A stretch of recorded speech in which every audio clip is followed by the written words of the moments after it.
Shalom, jumpa lagi dengan Indra. Apa kabarnya? Semoga baik-baik saja. Saya juga doakan semoga kita semua diberi kesehatan dan berkat yang melimpah dari Tuhan. Saya mengucapkan terima kasih kepada teman-teman yang sudah subscribe video saya. Bagi yang belum, boleh pencet tombol subscribe-nya. Terima kasih.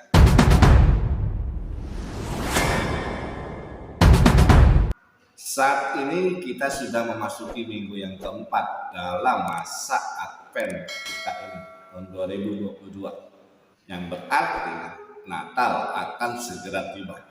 Oleh sebab itu, dalam kesempatan ini, pada masa Advent minggu yang keempat ini, saya kembali akan berbagi kisah kepada teman-teman yang saya ambil dari Komisi Keluarga KWI 2022 dengan tema besar Advent dalam Keluarga. Kali ini subtemanya adalah kasih. Teman-teman yang terkasih, Natal sudah semakin dekat. Tentunya rasa gembira, sukacita, dan kesibukan kita di gereja menjadi satu, bergerumu dan bergelora di dalam hati kita.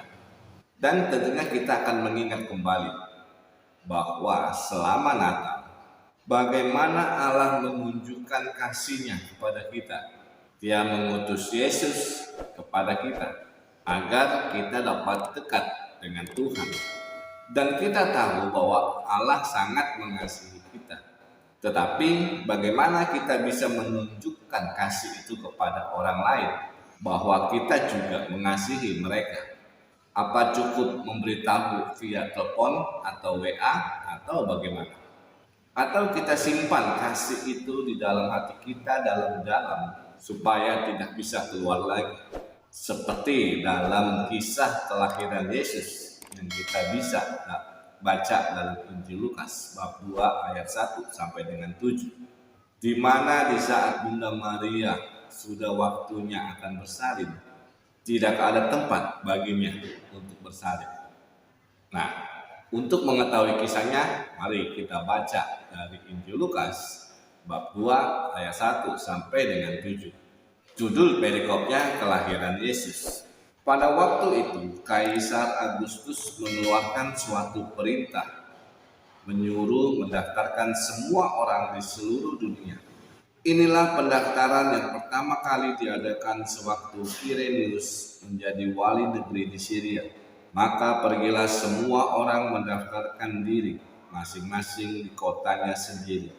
Demikian juga Yusuf pergi dari kota Nazaret di Galilea ke Yudea, ke kota Daud yang bernama Betlehem, karena ia berasal dari keluarga dan keturunan Daud, supaya didaftarkan bersama-sama dengan Maria, tunangannya yang sedang mengandung.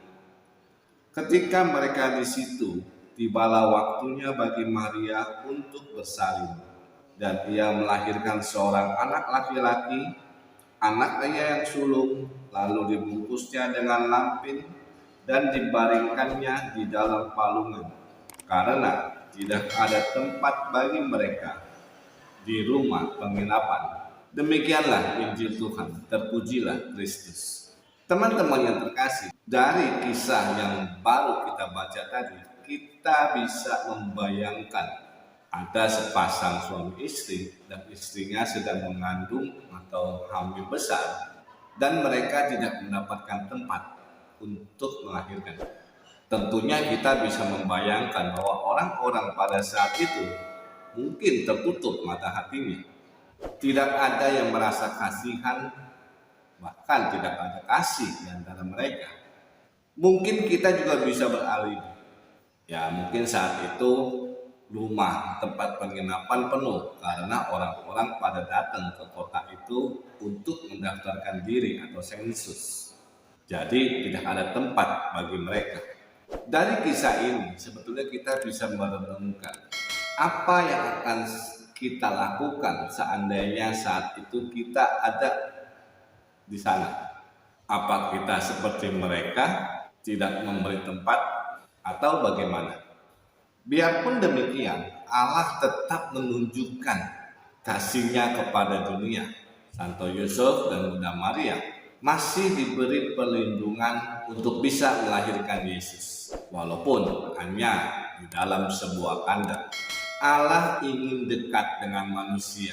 Karena selama ini kita yang telah berpisah dari Allah oleh karena hal-hal buruk yang kita pikirkan, kita katakan maupun kita lakukan. Mari teman-teman yang terkasih, karena begitu besar kasih Allah kepada kita, ayo kita siapkan palungan hati kita untuk menyambut kedatangan Juru Selamat, di mana ketika kita percaya dan menanggapinya dengan iman, kita dapat mengenal Allah, berbicara dengannya, dan menunjukkan kasih-Nya kepada orang lain. Mari kita luangkan waktu kita untuk berdoa dan berkumpul bersama, dan memohon kepada Allah agar Ia memberikan kita kesempatan untuk membagikan kasih-Nya di dalam masa Natal ini. Mari kita berdoa dalam nama Bapa dan Putra dan Roh Kudus. Ya Allah, terima kasih karena Engkau telah menunjukkan kasih-Mu kepada kami dengan mengutus Putra-Mu. Kami mohon bantulah kami untuk mengingat kasih-Mu kepada kami. Tidak peduli apa yang terjadi dalam hidup kami.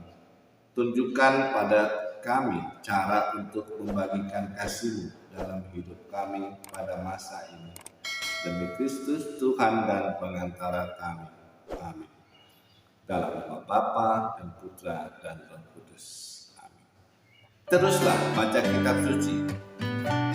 Berdoa setiap hari, semoga kita berani bicara kasih. Terima kasih, Tuhan memberkati.